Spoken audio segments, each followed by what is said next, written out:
तो कल तक हम लोगों ने जाना था कि स्वाध्याय आदि के नियम क्या हैं। आज जानेंगे पंच यज्ञों के पालन का निर्देश। तो इसमें देखिए क्या आया है, तो स्क्रीन पर ध्यान दीजिए। आया है कि ऋषि यज्ञ, देव यज्ञ, भूत यज्ञ और नृयज्ञ। नृयज्ञ किसको कहते हैं तो हमने बताया था। तो यहाँ पर आया है कि ऋषि यज्ञ, देव यज्ञ, नृयज्ञ बोलते हैं बलि वैश्य देव यज्ञ को या भूत यज्ञ को, और पितृ यज्ञ। इनको हमेशा करते, मतलब इनको करते रहे, छोड़े ना कभी, ठीक है। अगला श्लोक देखिए, अग्निहोत्रम च सदा। यहाँ पर शब्द आया है ध्युव निशोह। तो ध्युव कहते हैं दिन को और निश कहते हैं रात्रि को। आद्यंते यानी संधि बेला, आद्यंत बोलते हैं संधि को।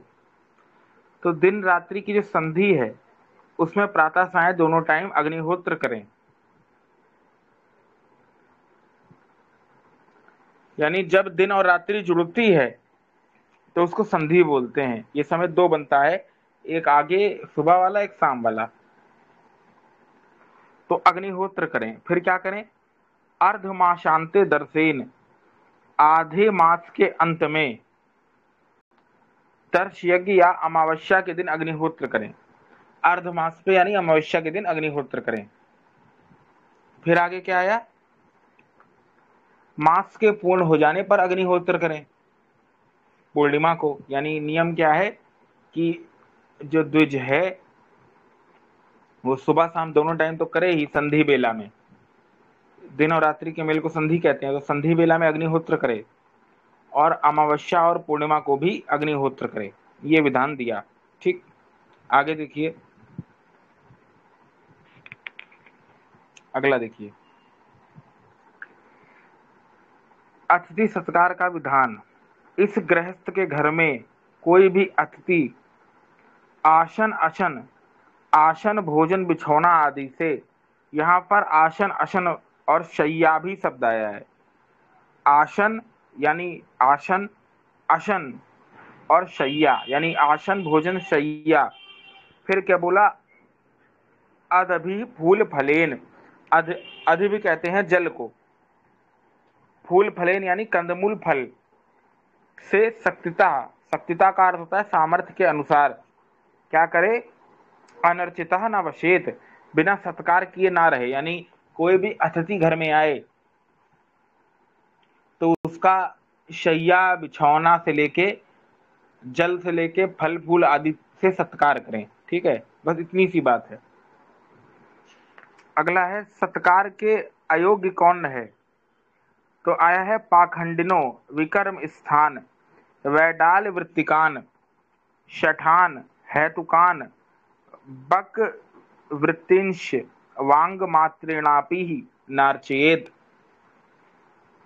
पाखंडिनः वेद विरोधी, विकर्म स्थान, अपराधियों तथा शास्त्रोक्त निर्धारित कर्तव्यों के विरुद्ध चलने वाला। वैडाल वृत्तिकान, वैडाल वृत्तिक, धूर्त, ठग, कुतर्की, बगुला भगत। बकवादी का अर्थ होता है बगुला भगत,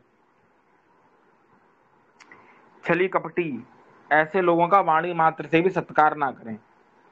वांग मात्रेण अपीना अर्चयेत, अर्थात वाणी से भी सत्कार ना करें। किनका किनका ना करें, जो पाखंडी हो, वेद निंदक हो और वैडाल वृत्तिक हो, अर्थात विडाल वृत्ति रखने वाले हो, धूर्त हो, कुतर्की हो, व्यर्थ का बकने वाले हो, बगुला भगत हो। बगुला भगत क्या होता है भाई, बगुला भगत जानते हो क्या होता है, जानते हो बगुला भगत? एक कहानी आती थी बगुला भगत की, आप लोगों ने बचपन में सुना होगा। एक बगुला था, तो वो दिखाता था कि मैं मच्छी आदि नहीं खाऊंगा अपने परिवार के सामने, तो धार्मिक बनता था, लेकिन चोरी चोरी छुपे मच्छी खाता था। तो एक दिन की बात है, मछली खाने के लिए अपना चोंच को तालाब में डाला। इतनी देर में मगरमच्छ आ गया, उसने उसकी चोंच पकड़ ली और चोंच टूट गई। जब वो अपने घर लौट के गया तो लोगों ने कहा देखो देखो देखो ये बगुला भगत है, दिखावा करता था हमारे सामने कि हम बहुत सात्विक हैं, पंडित हैं, लेकिन चोरी चोरी छुप के मछली खाता था। किसी मगरमच्छ ने पकड़ लिया होगा और इसकी चोंच चली गई। तो ऐसे लोगों को बगुला भगत कहते हैं, यानी जो जिनकी कथनी करनी में अंतर होता है। सामने दिखाएंगे बहुत बड़े धार्मिक हैं, पर पीठ पीछे वो अधर्मी होते हैं। तो ऐसे लोगों को बगुला भगत बोला है शास्त्र में। तो ऐसे लोगों का वाणी मात्र से सम्मान ना करें। अब ये तो हो गया मनु महाराज का अर्थ। अब इसको महर्षि दयानंद जी ने अपने व्याख्यान में खोला है। तो क्या खोला है, तो वो अर्थ देखिए स्वामी जी का।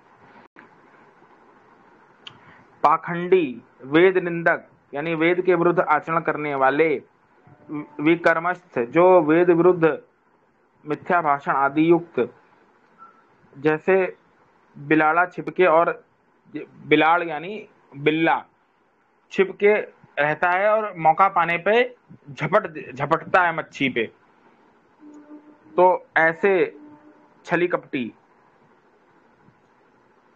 वैसे जनों का नाम वेडाल वृत्तिक है। यानी वेडाल वृत्तिक यानी बगुले की या बिल्ले, वेडाल यानी बिल्ले की वृत्ति वाले, बिलाड़ की वृत्ति वाले। यानी जैसे बिल्ला आदि क्या करते हैं, छुपे रहते हैं, और जैसे ही मौका मिलता है चूहे पे अटैक कर देते हैं। तो ऐसे ही हो, यानी वो दिखावा करे और छुप के रहे, छद्मवेशी हो, और मौका पाने पे आपको काट दे, यानी आपका हानि करे। तो ऐसे लोगों को क्या बोला, बिडाल वृत्तिक। अगला बोला, यानी क्या भाव है कि जो प्राणियों को मार के अपना पेट भरते हैं। अगला नाम है शठ, अर्थात जो दुराग्रही है, अभिमानी है। यानी बहुत सारे लोग कुतर्की होते हैं, उनको कितना भी समझाओ वो अपने मन का ही करेंगे। तो ऐसे कुतर्की किनको कहते हैं, कि वो कुतर्क करे। जैसे हमने बोला कि ईश्वर जो है वो निराकार है, नहीं, कुतर्की किसको कहते हैं उसको समझते हैं। जैसे हमने बोला कि मूर्ति, जैसे एक उदाहरण देते हैं, कुतर्क किसको कहते हैं इसको समझते हैं। जैसे बहुत सारे लोग ये कहते हैं, यार समाज का मत है या वैदिक मत है कि स्वामी दयानंद जी ने बोला था कि मूर्ति पूजा नहीं करनी चाहिए, ये वैदिक नहीं है, इससे ईश्वर प्राप्ति नहीं है। तो कुछ लोग ये कहते हैं कि तो स्वामी दयानंद की फोटो पे थूक के दिखाओ या चप्पल मार के दिखाओ। अगर मूर्ति पूजा नहीं कर सकते, इतनी ही दिक्कत है मूर्ति से, तो स्वामी दयानंद की फोटो पे थूक के दिखाओ, चप्पल मार के दिखाओ, उनकी मूर्ति क्यों बनाते हो, और मूर्ति पूजा से इतनी दिक्कत है। तो इसको कहते हैं कुतर्क करना। क्या कहते हैं, कुतर्क करना। देखिए कैसे उन्होंने बोला कि प्रतिमा को ईश्वर मान के मत पूजिए। अब वो उसका क्या अर्थ लिया सामने वाले ने, कि प्रतिमा को ही पूजने, कि प्रतिमा का रखने का ही निषेध कर दिया, तो प्रतिमा बनाते ही क्यों हो, और थूक के दिखाओ, मार के दिखाओ। अब यदि कोई मूर्ति पे हाथ ना जोड़े, फूल ना चढ़ाए, पत्र पुष्प ना चढ़ाए, तो इसका अर्थ ये तो नहीं कि वो मूर्ति पे थूक दे या चप्पल मार दे। तो ये कोई तर्क नहीं है। किसी भी प्रतिमा पे थूकना ये तो शिष्टाचार में नहीं होता, ये एक बुरा आचरण है। लेकिन मूर्ति को परमात्मा मानना ये मूर्खता है, क्योंकि जो परमात्मा जगत का करता है, जिसने अनंत ब्रह्मांड को बनाया, उसको आप एक प्रतिमा में कैसे कैद करेंगे। तो वहां पर यह बात है कि जिसकी प्रतिमा है वो आपके वही लोग हैं जिनको आपने देखा है इस संसार में, जिनको आपने देखा है जन्म लेते हुए, या जिनके बारे में किताबों में सुना है, पढ़ा है, उनकी चित्र बना लेते हैं। पर परमात्मा को किसने देखा जो उसका चित्र बनाओगे। क्योंकि जब ये जगत बना नहीं था, जब ये जगत नहीं बना था उसके पहले भी वो था, तो वो दिखने वाली चीज तो है नहीं, तो उसका चित्र बनाओगे कैसे।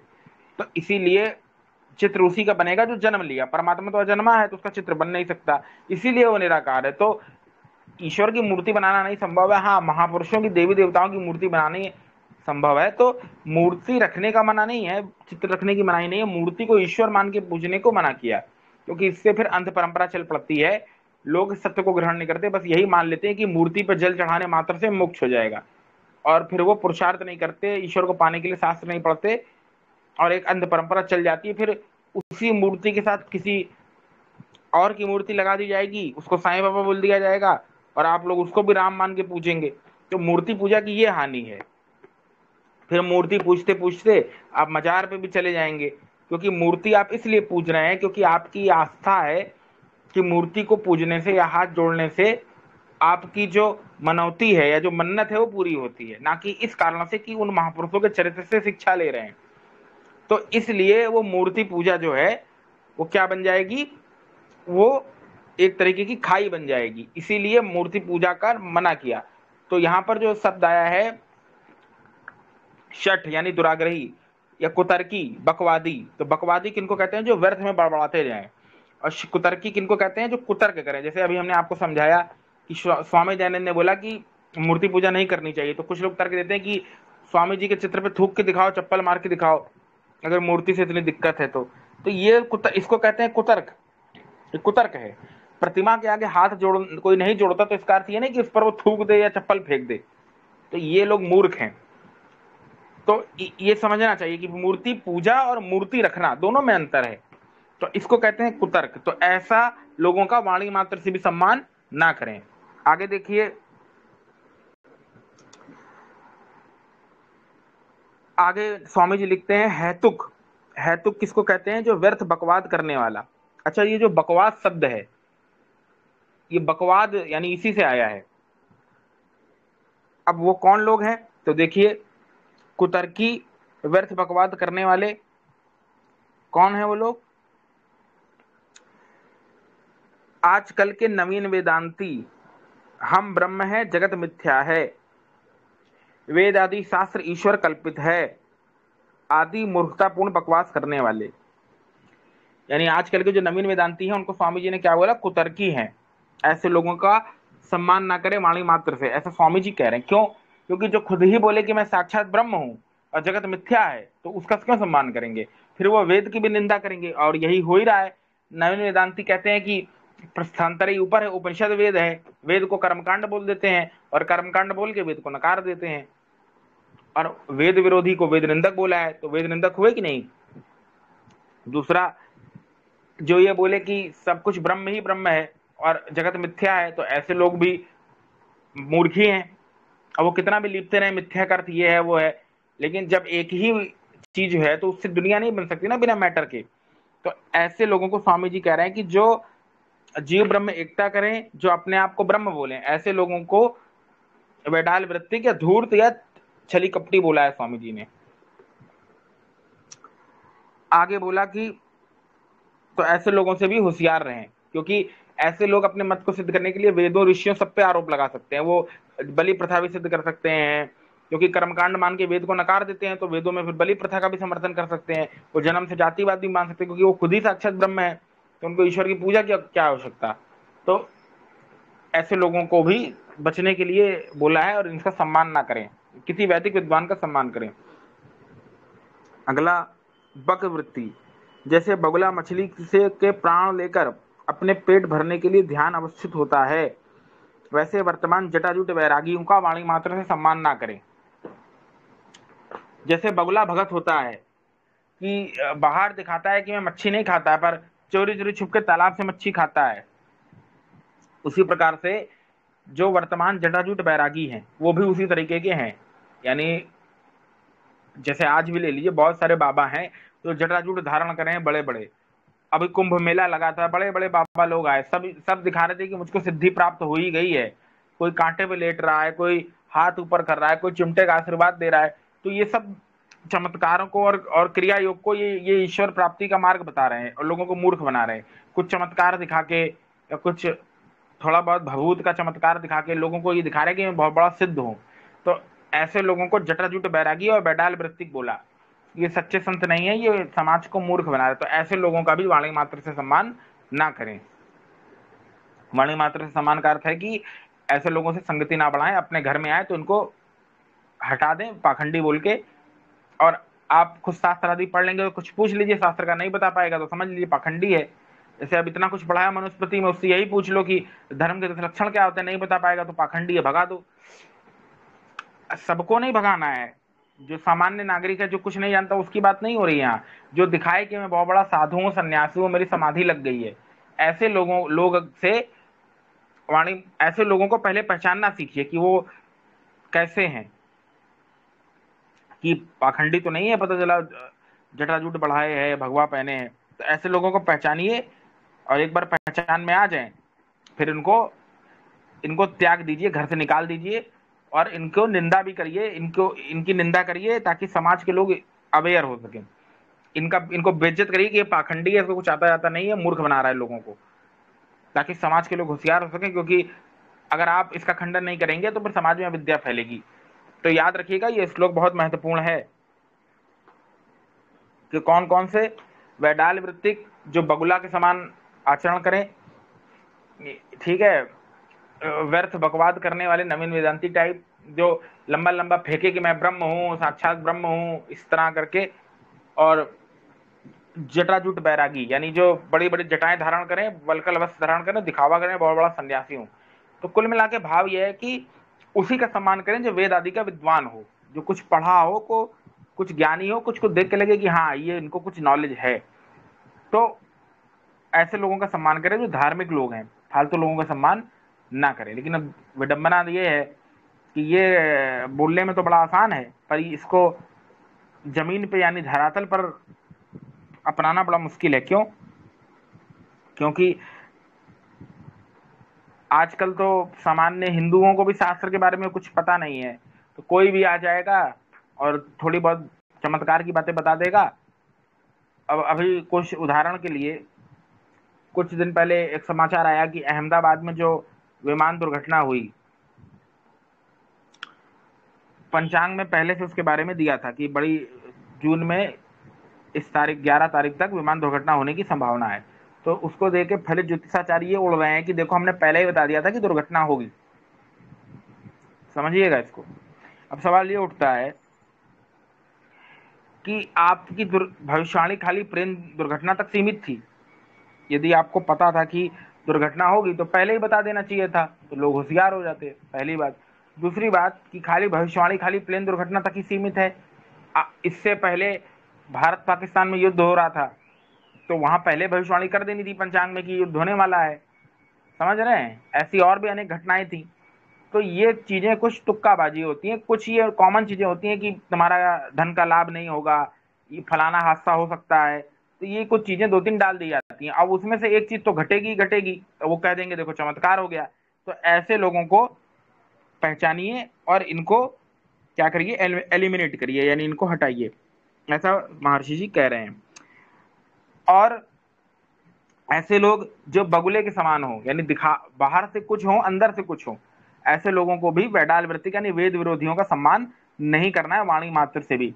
और जो दिखावा करें जटाजुट बैरागी टाइप, और जो ये कहें कि ब्रह्म सत्य जगत मिथ्या, ऐसे लोगों की महर्षि जी पाखंडी बोल रहे हैं, बकवादी। क्योंकि जो वेद की निंदा करे, ऋषियों की निंदा करे, यज्ञों में बलि माने, अपने आप को जन्म से ब्राह्मण माने, ऐसे लोगों का भी सम्मान नहीं करना, क्योंकि ये सब वेद विरोधी हैं, वेद निंदक हैं। तो इनके बारे में समाज को जागरूक करने का प्रयास करना चाहिए, ऐसा महर्षि जी इसकी व्याख्या में लिख रहे हैं। ठीक है। अब ये तो 5 प्रकार के लोग हो गए जिनका सत्कार नहीं करना है, पाखंडियों का सत्कार नहीं करना है, इनको घर से बाहर रखें। अब एक और चीज है, अच्छा एक चीज और बताएं।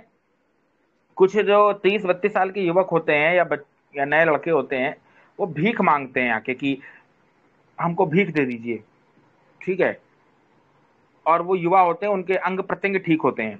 तो सवाल ये उठता है कि उनको किस बात की भीख दे दी जाए, और वो भगवा वस्त्र ओढ़ते हैं, कुछ ना कुछ ओढ़े रहते हैं।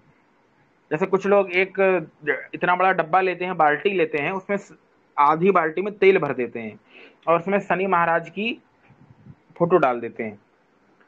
तो अब सवाल ये उठता है कि किस बात का धन दिया जाए उनको, कौन सा वो धर्म प्रचार कर रहे हैं। तो ऐसे लोगों को ये सलाह देनी चाहिए कि आप कहीं जाके आजीविका तलाशिए, कुछ नहीं तो मजदूरी आदि करिए, नहीं तो कहीं गुरुकुल आदि जाके पढ़िए। बहुत सारे ऐसे गुरुकुल हैं जहाँ निःशुल्क पढ़ाया जाता है, तो वहाँ आप जा सकते हैं। ये लोगों को भीख मांग के ठगिए मत, और अपना और धर्म का मजाक ना उड़वाइए। तो ऐसे लोगों को ये सलाह देनी चाहिए, इनको भी धनादि नहीं देना चाहिए। तो किनको देना चाहिए, तो अब आगे देखिए सत्कार किनका करें। अब अगला श्लोक देखिए, वेद विद्याव्रत स्नातक, वेद विद्याव्रत स्नातान, वेद का जो वेद विद्याव्रत स्नातक जो हो, ब्रह्मचारी हो।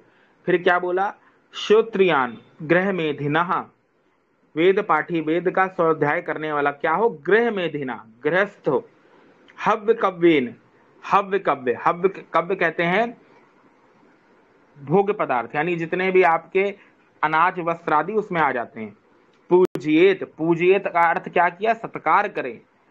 पूजा शब्द का अर्थ होता है सत्कार करना, यानी किसी की पूजा करें। जैसे अपने माता पिता की पूजा कैसे करोगे, कैसे करोगे भाई, आप लोग लिखिए नीचे, अपने माता पिता की पूजा कैसे करेंगे, कैसे करेंगे माता पिता की पूजा, सब लोग लिखिए। नहीं, पूजा कैसे करोगे माता पिता की, सेवा कैसे करोगे उनकी, ये तो तुम पूजा का अर्थ सेवा तो बता दिया, उनकी सेवा करोगी कैसे, माता पिता आदि की, उनका आदर सत्कार करके। आदर सत्कार कैसे करोगे, देखें कोई बता पाता है कि नहीं, आदर सत्कार कैसे करोगे। नहीं, आज्ञा पालन तो ठीक है, यहाँ पर कुछ और अर्थ हम लेना चाह रहे हैं, सत्कार कैसे करोगे उनका। हाँ, बिल्कुल बिल्कुल, उनको सुख सुविधा और सुविधाएं देकर, यानी माता पिता को क्या करिए, हव्य कव्य की बात यहाँ आई, यानी वस्त्र से, ठीक है, धन धान्य से, सेवा, सेवा खाली बस आज्ञा पालन और उनका पैर चरण दबाना ही नहीं होती है, और भी जरूरतें होती हैं, उनको पूरा करना भी सेवा है घर परिवार की, समझ रहे हैं, तो वो सब चीजें यहाँ पर काउंट हो जाएंगी। आगे देखिए, फिर क्या बोला, विपरीतान चा वर्जित, जो इससे विपरीत है, अर्थात जो वेद शास्त्र के विद्वान और विधिवत ब्रह्मचर्य स्नातक नहीं है तथा जो वेद अध्ययन नहीं करते उनका सत्कार ना करें, यानी जो धर्म के नाम पे आडंबर करे ऐसे लोगों का सत्कार ना करें। जैसे आडंबर कौन करेगी, जैसे मान लीजिए कहीं पे मान लीजिए किसी के घर में कुछ बुरा हो गया, ठीक है, तो ऐसे लोग पहुंच गए घरों में कि अरे तुम्हारे घर में भूत प्रेत का साया है, राहु केतु का साया है, फलाना यज्ञ कराओ, उसमें 50,000 रुपए लगेगा, तो ऐसे लोग ठगने पहुंच गए। जबकि शास्त्र का वचन यह है कि सुख दुख आदि ये तो जीवन का हिस्सा है, कर्म के फल के अनुसार आता है, कुछ दूसरों के कारण भी आता है। सारा दुख जो है खाली अपने कारण नहीं है, कुछ दुख दूसरे कारण भी मिलते हैं। 3 प्रकार के दुख होते हैं, आध्यात्मिक, आदि दैविक, आदि भौतिक। तो कुछ दुख ऐसे होते हैं जो खुद अपनी गलती से आते हैं, जैसे रोग आदि।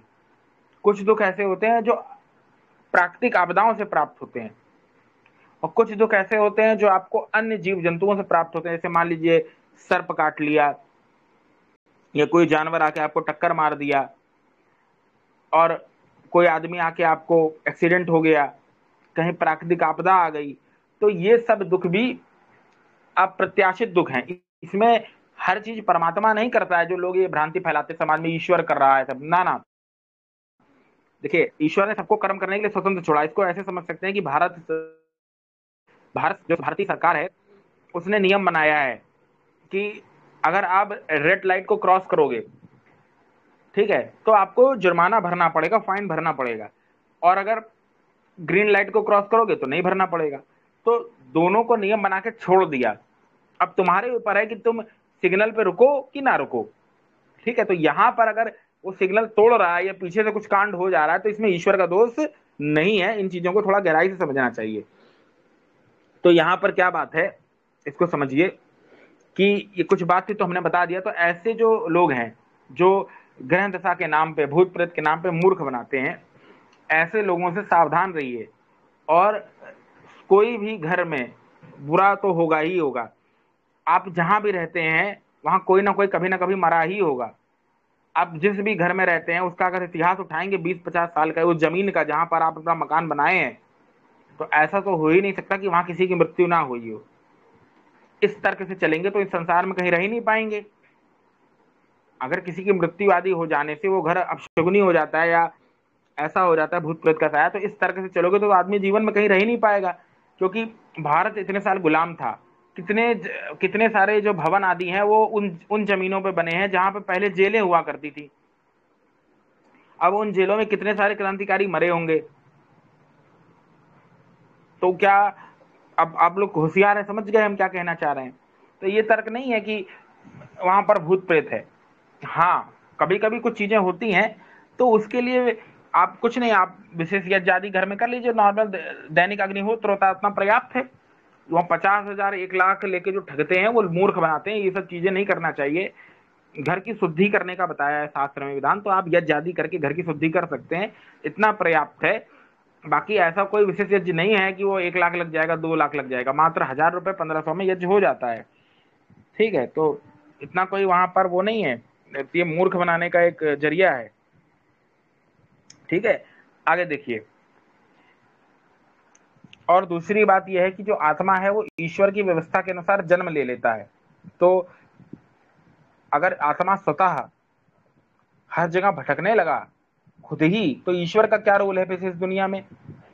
भाई ईश्वर का जरूरत क्या है अगर आत्मा खुद ही सब कुछ आने जाने लगा? और जो ये तर्क देते हैं कि अकाल मृत्यु में आत्मा भटकती है, तो ये भी मूर्खतापूर्ण बात है, क्योंकि अकाल मृत्यु खाली आत्म इंसानों की ही होती है। अनेकों जीव जंतु तो रोज मरते हैं हजारों की संख्या में, तो उनकी आत्मा क्यों नहीं भटकती है? कि भाई उनकी भी तो जन्म साइकिल है ना, कि 14 साल जिएगा कोई, कोई तोता आदि, कोई 100 साल जिएगा, कोई इतने साल जिएगा, लेकिन उससे पहले मर जाते हैं किसी ना किसी कारण से। तो ये सब खाली मिथ्या प्रलाप है लोगों को मूर्ख बनाने के लिए। तो इसीलिए महर्षि दयानंद जी लिखते हैं कि हमें विद्या प्राप्ति करनी चाहिए, क्योंकि उचित ज्ञान से आप सही सत्य असत्य का निर्णय करेंगे, नहीं तो भटकाव में फंसेंगे। क्योंकि भटकाव दोनों तरफ है। देखिए दूसरी तरफ कैसे है भटकाव, ये तो हमने उन लोगों की बात बोली जो आत्मा को तो मानते हैं पर आत्मा को भटकता हुआ भूत प्रेत बनता भी मानते हैं। एक और वर्ग है जो आत्मा को ही नहीं मानता, परमात्मा को ही नहीं मानता, अपने आप को नास्तिक बोलता है। उधर भी भटकाव है, क्योंकि जब आप किसी एक सत्ता को मानते हैं तो कुछ नियम आचरण, कुछ डर एक आप में होता है कि हाँ, देखिए कोई कितना भी बड़ा नास्तिक हो, लेकिन जब चोट लगती है या कोई बुरी बुरी मुसीबत आती है, तो कहीं ना कहीं वो ईश्वर को याद करता ही करता है, जिसको वो बचपन से मानता आया है। भले उसका स्वरूप कुछ भी हो, नाम कुछ भी हो, लेकिन कहीं ना कहीं किसी ना किसी अर्थों में ईश्वर को तो वो भी मानते ही हैं। अब पूरी चीज नकार देना कि ना ईश्वर है ना आत्मा है, तो फिर बात यह है कि ईश्वर या कोई एक चीज आप मानते जब हैं, तो आपके अंदर कुछ ना कुछ डर रहता है कि हम गलत काम करेंगे तो हमें दंड मिलेगा, या ये मिलेगा वो मिलेगा। लेकिन जो कुछ मानता ही नहीं है तो निरंकुश शासक की तरह हो जाता है। फिर वो दिखावा तो बहुत सारे नास्तिक करते हैं कि हम सदाचारी हो जाएंगे, ईश्वर को मानने की कोई आवश्यकता नहीं है, पर 99% ऐसे नास्तिक हैं कि कोई भी सदाचारी नहीं हो पाता है। ज्यादातर नास्तिक गलत रास्ते पे ही चले जाते हैं ईश्वर को ना मान के। कोई इंसेस्ट का समर्थन करता है, समझ जाइए, ठीक है, आप आए दिन आर्टिकल्स आते रहते हैं, कोई किसी चीज का समर्थन करेगा, कोई इस मैथुन का समर्थन करेगा, कोई इसका करेगा, कोई उसका करेगा। तो बात यह है कि बिना किसी परमात्मा के और सदाचार के आप मानव जीवन को अपना सुगम नहीं बना सकते। तो ईश्वर को मानना जरूरी है। हाँ, ईश्वर के स्वरूप को मानना वो अलग बात है। अगर आप ईश्वर के गलत स्वरूप को मानेंगे, जैसे कुरान बाइबल में बताया है कि वो सिर्फ मुसलमानों का ही प्रिय है, बाकी लोगों पे वो दया नहीं करता, तो वो ईश्वर ठीक नहीं। हाँ, अगर ईश्वर के सही स्वरूप को मानेंगे, जैसा वेद आदि सत्य शास्त्रों में बताया है, जैसे यहाँ मनु महाराज क्या बोल रहे हैं कि अपने माता पिता का भी सत्कार करिए, वस्त्र दीजिए, धन दीजिए। अभी इसके पहले हम लोगों ने पढ़ा था कि घर की स्त्रियों को जो है मतलब उनको सुखी रखिए, चाहे वस्त्र से, भोजन से, उनकी कभी ताड़ना मत करिए। तो ऐसी मोरल वैल्यूज आप धार्मिक ग्रंथों से ही पा सकते हैं। ठीक है, और जो ये बोलते हैं कि हम मोरल वैल्यूज अपनी पुस्तकों में ले लेंगे, तो वो भी कहीं ना किसी ग्रंथ से ही लिए गए हैं, उनके घर का नहीं है। तो इसीलिए ईश्वर को मानना बहुत जरूरी है। बिना सच्चे ईश्वर को जाने किसी व्यक्ति में सुधार नहीं आ सकता, क्योंकि सुधार करने के लिए अपनी इंद्रियों पर संयम करना पड़ेगा। और इंद्रियों पर संयम वही कर पाएगा जो योग प्राणायाम करेगा। योग प्राणायाम करने में ईश्वर का रोल आएगा ही आएगा। तो जो ये दिखावा करते हैं कि मैं ईश्वर को नहीं मानूंगा, सदाचारी भी रह लूंगा, हमने तो नहीं देखा। कोई नास्तिक हो तो हमको मिलवाइएगा जो 10 साल से ईश्वर को भी नहीं मान रहा है, बहुत बड़ा सदाचारी है। ठीक है, अब आगे देखिए, क्योंकि तथाकथित नास्तिक घूम रहे हैं। एक का नाम है साइंस जर्नी, एक है वो आता है कोई द्विवेदी करके, वो उनका बैकग्राउंड पता कर लीजिए, वो कितने कितने सदाचारी हैं, आपको समझ में आ जाएगा। तो इसलिए परमात्मा को जानना बहुत जरूरी है, और परमात्मा के सच्चे स्वरूप को जानकर ही आप सत्य को ग्रहण करेंगे। तो दोनों लोगों को पाखंडी बोला, एक वो जो आत्मा के नाम पे भ्रांति फैलाते हैं, एक वो जो आत्मा को ही नहीं मानते हैं। क्योंकि आत्मा हमारे शरीर की चेतना का नाम बोला ऋषियों ने। आप ये जब बोलते हैं कि मैं अपने हाथ से पुस्तक को उठा रहा हूं, मैं अपने हाथ से खाना खा रहा हूं, मैं अपनी पलक झपका रहा हूं, मैं अपने बालों में कंघी कर रहा हूं, ठीक है, मैं अपने शरीर पे वस्त्र पहन रहा हूँ। यानी जब ये आप बोलते कि मैं कर रहा हूं, तो मैं किससे कर रहा हूं? मैं अपने साधन से कर रहा हूं। तो जो आपका साधन है वो शरीर है, और जो मैं है वो आत्मा है। इससे आत्मा सिद्धि हो जाती है, क्योंकि जो मैं तत्व है उसी को शास्त्र में आत्मा बोला। यानी जो हमारा अस्तित्व है वो आत्म तत्व है, चेतना है। बाकी शरीर तो जड़ है जो पंचभूतों से बनता है। तो जितना आप ये मानेंगे ना कि आत्मा नहीं है और खाली बस सब कुछ शरीर है, तो उतना हमारे अंदर भोगवाद की भावना बढ़ेगी। हम ये चाहेंगे कि अब आत्मा भी नहीं है, परमात्मा भी नहीं है, तो किसी का डर भी नहीं है, जो मर्जी करो, एक ही जीवन मिला है। चार वाक कहते हैं ना, यावत जीवित घृतम पिबेद, ठीक है, कि जब तक जियो भोगवाद करो, खूब शराब पियो, खूब मदिरा पियो, खूब व्यभिचार करो, क्योंकि एक ही जीवन मिला है। तो जब तक जियो क्या करो? खूब मजे से भोग करो। अब जब यही भावना आ गई दिमाग में कि खूब मजे से भोग करो, ठीक है,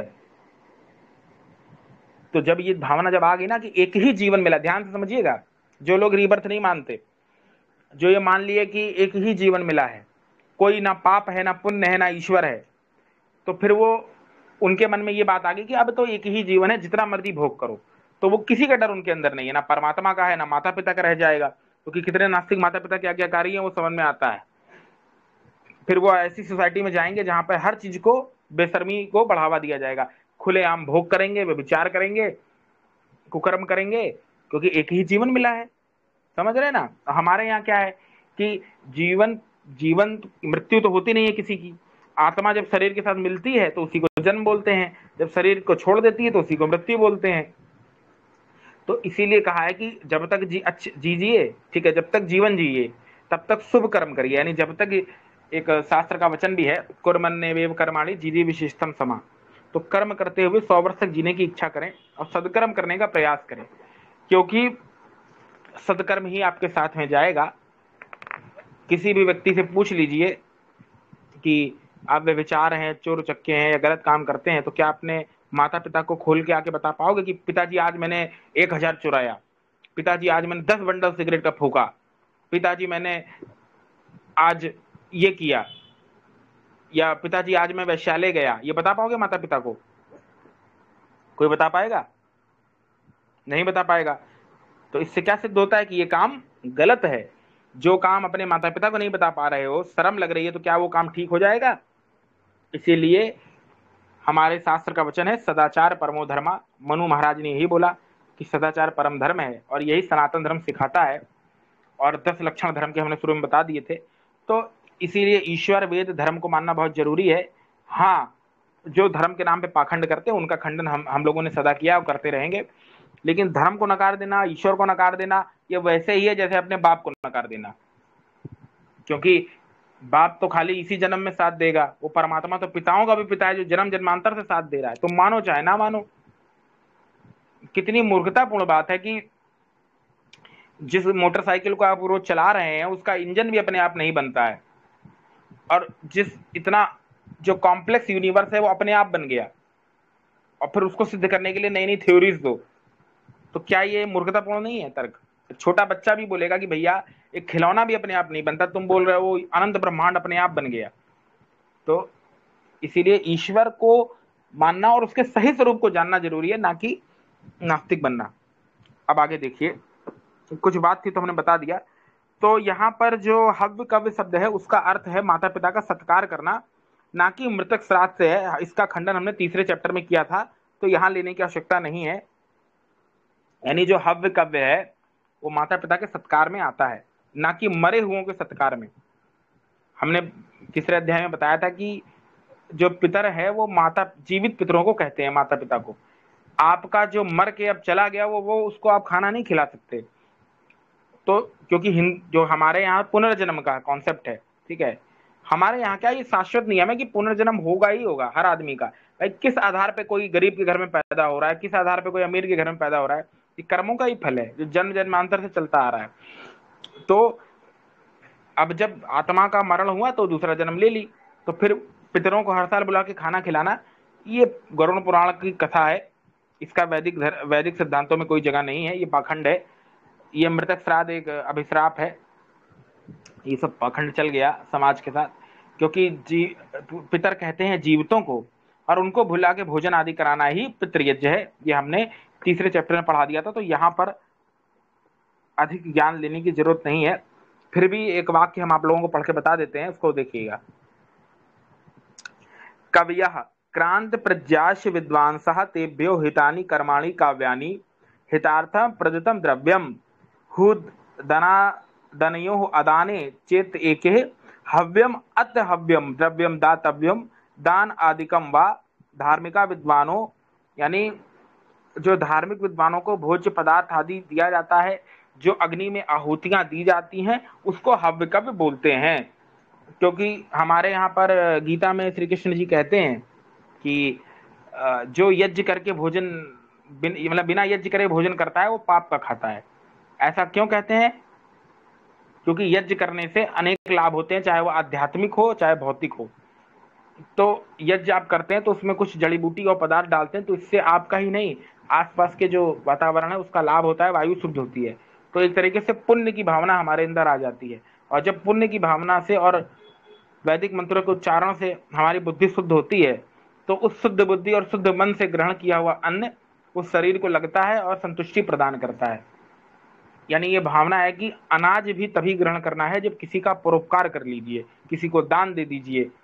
ठीक है, बलि वैष्णुदेव यज्ञ में हमने बताया था, यानी भोजन का भाग रखना, तो उसमें हमने आप लोगों को बताया था कि भोजन के इतने इतने भाग रखिए, चाहे गाय को दे दीजिए, कुत्ते को दे दीजिए, किसी को दे दीजिए, तब भोजन ग्रहण करिए।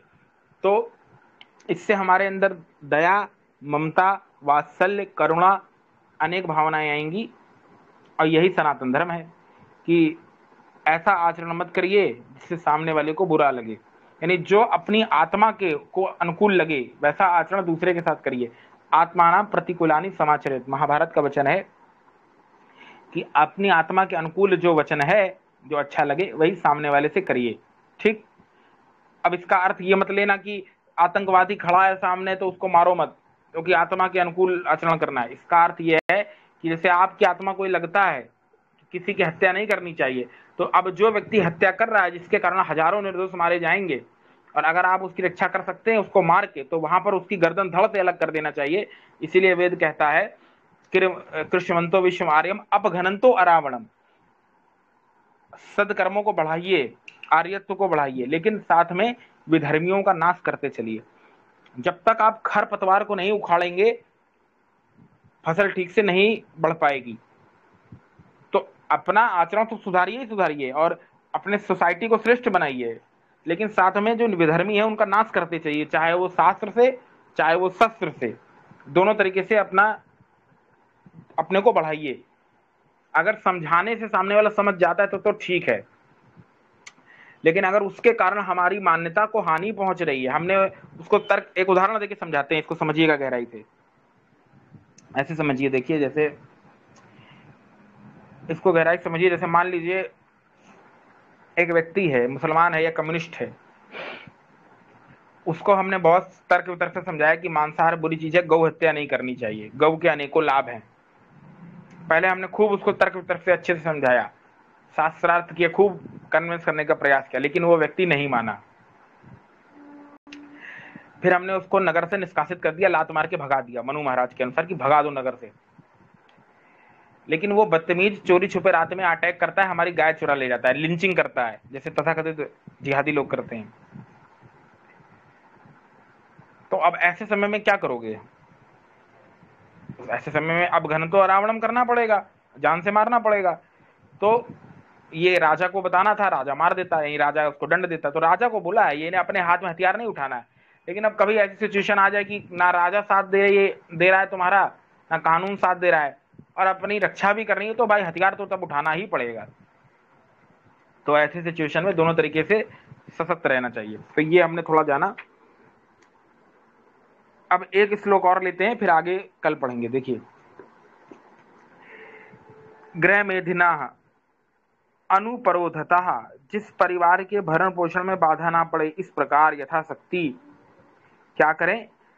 अपने हाथ में जो पकाते नहीं, ऐसे ब्रह्मचारी सन्यासी आदि को अन्न भोजन देना चाहिए। भूतेभ्य शमिभागा कर्तव्यः प्राणियों, असहाय, विकलांग, मनुष्य, कुत्ता, पक्षी आदि को भोजन का भाग देना चाहिए। तो ये तो हम लोग पढ़ चुके हैं पिछले अध्याय में, इसको लेने की आवश्यकता नहीं है। अगला देखिए, अगला देखिए, स्वाध्याय में तत्पर रहिए। कृलिप, केश, नख, श्रमशु। कृलिप कहते हैं केश, केश, नाखून, नख, दाढ़ी, इसको कटवाते रहें, ठीक है। संयमी रहें। शुक्लांबरः, स्वच्छ वस्त्र धारण करें। आंतरिक बाह्य स्वच्छता रखें। नित्यम स्वाध्याय च आत्महितेषु युक्ता स्यात्। ऐसे ग्रंथों को पढ़ें जिससे आत्मा का कल्याण हो, वेद आदि सत्य शास्त्र, ठीक है। ना कि पता चला तत्वबोध, आत्मबोध या पुराण पढ़ने लगे तो आत्मा का कल्याण कम होगा, आत्मा का नाश अलग से होगा। अश्लीलता भर भर के है, कहीं भागवत आदि हाथ में लग गया तो जीवन ही नरक हो जाएगा। आगे देखिए, अगला है कि जो स्त्रियां आदि हैं, जैसे जो महावारी आदि, रजस्वला आदि हैं, तो उनके साथ कभी भी संबंध आदि ना करें, ठीक है। तो ये कोई ज्यादा पढ़ने की आवश्यकता नहीं, 2 श्लोक ले लिया। आगे अगला पेज करो, अगला निकालो। किन पशुओं की सवारी ना करें, इसको ध्यान से पढ़िए, बहुत अच्छा श्लोक है ये। अविनीत ही, बिना अविनीत ही यानी बिना सिखाए हुए, क्षुध व्याधि पीड़ितई, क्षुध यानी भूख और व्याधि यानी रोग से पीड़ित, भिन्न श्रृंग अक्षी खुरई, भिन्न यानी छिन्न भिन्न होना, टूट जाना, जिनके श्रृंग यानी सींग, अक्षी यानी आंख, और जिनके खुर टूट फूट गए हो, यानी बहुत सारे जानवर बेचारे जब उनको जोता जाता है तो उनकी आंखें बंद हो जाती हैं, ठीक है, सींग टूट जाती है, खुर छिल जाते हैं। फिर क्या बोला, वाल अधिविरूपित ही, जिनकी पूंछ कट गई हो या घायल हो, धुरई ना व्रजेत, गाड़ी में जुतने वाले घोड़े बैल आदि को रथ या गाड़ी में जोत कर ना जाए, यानी जो पशु घोड़े और बैल आदि घायल हैं, जिनकी सींग घिस गई है, खुर छिल गए, यानी वो, इसका अर्थ होता है कि बहुत ज्यादा आपने उनका वर्कलोड ले लिया, बहुत ज्यादा उन्होंने कर्म कर लिया, तो समय है कि उनको रिटायर करो। ना कि पता चला भैंसा गाड़ी में जोते पड़े हैं, बेचारा मर भी गया, इतना लाद दिया कि अब उसकी रिटायर की हालत है, लेकिन जोते पड़े हैं, पता चला रास्ते में ही दम तोड़ दिया, तो पाप लगेगा। अब देखिए कैसे पशुओं की सवारी करे, तो अगला देखिए श्लोक। विनीतस्तहि, विनीत क्षमा करिएगा, विनीतस्तुः तैस्तुः विनीतहि, सिखाए हुए, लक्षण अन्वितहि, स्वस्थ लक्षणों से युक्त, वर्ण रूप उपसंपन्न ही, ये जो वर्ण रूप से संपन्न है यानी सुंदर हैं, यानी नवीन है, हष्यपुष्ट हैं, आशुगई ही, शीघ्रगामी पशुओं को, प्रतोदेन भृशम अतुदन, चाबुक की मार से बार बार पीड़ा ना देते हुए सवारी करें। इसको समझिएगा इस श्लोक को। विनीत ही यानी सिखाए हुए, वेदों में एक पूरा सूक्त आता है इसी पर, वेदों में एक सूक्त आता है जहां पर रथकार और 2-3 तरीके की नौकरी बताई है, मतलब वेदों में तो किसी का इतिहास नहीं है, मतलब ऐसे लोगों का वर्णन आया है जो पशुओं को सिखाएं, तो उपाधि दी है उनको ये। तो वहां पर ये आया है कि कुशल का ऐसे लोग रखें जो पशुओं को सिखाने में माहिर हों। क्या सिखाने में माहिर हों, कि कैसे तुम्हें सवारी को ढोना है, कैसे चलना है, कि बार बार उनको चाबुक ना मारना पड़े। तो ऐसे इस तरीके की नौकरी होती थी वैदिक काल में, ऐसे लोगों को रखा जाता था जो पशुओं को ठीक से सिखाते थे, उनको पूरा ट्रेंड करते थे। जैसे आज बहुत सारे लोग घोड़ों को ट्रेंड ऐसा कर देते हैं कि बिना उनको चाबुक मारे वो जहां कहते हैं वहां चलते हैं। जैसे महाराणा प्रताप का घोड़ा चेतक, वो कहावत है ना, रण चेतरी भड़बड़ के, वो क्या था, वो चेतक बन गया निराला था, राणा प्रताप के घोड़े का पड़ गया हवा से पाला था। तो कहा जाता था कि राणा प्रताप को बताना नहीं पड़ता था चेतक को कि कहाँ जाओ कहाँ ना जाओ, इतना अच्छा उन्होंने उसको ट्रेंड और सिखाया हुआ था कि वो जहां बस इशारा करते थे, हल्का सा ऐसे हाथ रख देते थे, वो जान जाता था, वहीं जाता था। तो ऐसे क्या बोला, विनीत ही यानी कुशल सिखाए हुए पशु रखें, जिनको क्या करना है, जिनको बार बार चाबुक से मारना ना पड़े। अच्छा, चाबुक से मारना कब पड़ता है पशु को, जब वो आपकी आज्ञा का पालन नहीं करता है। तो इसका मतलब यह है कि आपने अपने पशु के साथ मित्रवत व्यवहार नहीं किया, उसके साथ समय नहीं बिताया, जैसे कुत्ते के साथ मित्रवत व्यवहार करिए, उसको आप अपना एक मित्र बना के रखिए, तो कुत्ता अपने आप आपकी चीज समझेगा। जैसे घर में आप तोता है आपके या कुछ है, उसके साथ मित्रवत व्यवहार करिए, उसको खिलाइए पिलाइए, अच्छा अच्छा व्यवहार करिए, बार बार डांटिए मत, तो वो अपने आप आपका नाम भी लेने लगेगा, बुलाने भी लगेगा। ठीक है, घर में जो पशु आदि उनके साथ मित्रवत व्यवहार करिए तो वो आपकी बातों को सुनने लगेंगे। जैसे हमारे बगीचे में 3-4 हम लोगों ने घोंसला टाइप का बना के लटका दिया है और नीचे पानी रख दिया है, तो बताना नहीं पड़ता, हम लोग बुलाते हैं कि आओ आओ आओ, तो वो चिड़िया सुन लेती हैं, वो आ जाती हैं और पानी पीने लगती हैं और चली जाती हैं। तो एक दिन में नहीं हुआ, वो महीनों महीनों जब उनसे कांटेक्ट बनाते रहे, उन पर नजर रखते रहे, उनके लिए पानी रखते रहे, तो वो भी जान गई कि हाँ, इस घर में हमको किसी प्रकार की हानि नहीं होगी और इस घर के इस बगीचे में हम घोंसलों में रह सकते हैं, कोई दिक्कत नहीं है। तो वहां वो रहती हैं, बच्चे भी देती हैं, नीचे पानी भी आके पीती हैं, हम लोग निकलते भी कुछ कहती भी नहीं है। तो मित्रवत व्यवहार रखना चाहिए। और वैसे भी उन घरों में तो पशु आदि रहते भी नहीं है जहां मांसाहार आदि पकता है, उन घरों में कभी भी पशु मित्रवत रह ही नहीं सकते, रहेंगे तो बस नौटंकी करेंगे। तो इसलिए इसके लिए अलग से एक विधान दिया है वेदों में कि कैसे पशुओं को सिखाना चाहिए, तो उसके कुछ तरीके हैं, वो देखेंगे कभी बाद में। तो कुशल कारीगर बनना चाहिए, पशुओं को अच्छे से सिखाइए कि बार बार उनको चाबुक ना मारना पड़े, उनके साथ एक बॉन्डिंग बनाइए, कनेक्शन बनाइए, तो वो आपकी आज्ञा को सुनेंगे, ना कि आज्ञा का अवहेलना करेंगे। ठीक है, तो आज के लिए इतना ही पर्याप्त है। कल पढ़ेंगे कि दुष्ट का संग ना करें। इति ओम शम।